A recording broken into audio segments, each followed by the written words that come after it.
ప్రియ సహోదరుడా సహోదరి, ఈరోజు వాక్యంలో రోమీలకు రాసిన పత్రిక 3వ అధ్యాయము 23 వచనములో అందరూ పాపము చేసి దేవుడు అనుగ్రహించు మహిమను పొందలేకపోవచ్చున్నారు అని రాయబడి ఉంది.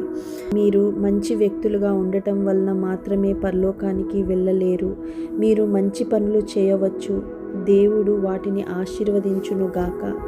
కానీ మనిషిగా పుట్టినప్పటి నుంచే మనలో పాప స్వభావం ఉంటుంది. ఆ పాపము నుండి మనల్ని రక్షించేది ఒక్కటే. యేసుక్రీస్తు ప్రభువారిని మీ హృదయంలోనికి స్వీకరించినప్పుడు ఇక మీరు మాత్రమే జీవించరు, కానీ క్రీస్తు మీలో జీవిస్తాడు. క్రీస్తు మనలో జీవించినప్పుడు దేవుడైన తండ్రితో నిజమైన సంబంధాన్ని కలిగి ఉండగలుగుతాం. ఈరోజు నేను మిమ్మల్ని ఒకటే కోరుతున్నాను, మిమ్మల్ని బలవంతం చేయడం లేదు, మీరు తప్పకుండా నమ్మాలని కూడా నేను చెప్పడం లేదు. కానీ ఈ సందేశాన్ని ఒక్కసారి శ్రద్ధగా వినండి, దాని గురించి ఆలోచించండి, మీ జీవితాన్ని ఒకసారి పరిశీలించుకోండి. నేను నా జీవితాన్ని సరైన విధంగా జీవిస్తున్నానా?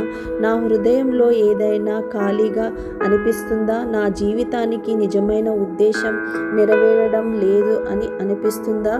మనుషులుగా మనకు ఇలాంటి ప్రశ్నలు రావడం సహజమే. కానీ నేను మీతో ఒక విషయం చెప్పాలనుకుంటున్నాను. నా జీవితంలో కూడా నేను దాన్ని అనుభవించాను. ఈ లోకం ఇవ్వలేని దానిని యేసు మాత్రమే ఇవ్వగలడు. మన హృదయంలో ఖాళీ యేసు మాత్రమే నింపగలడు. నిజమైన శాంతిని యేసు మాత్రమే ఇవ్వగలడు.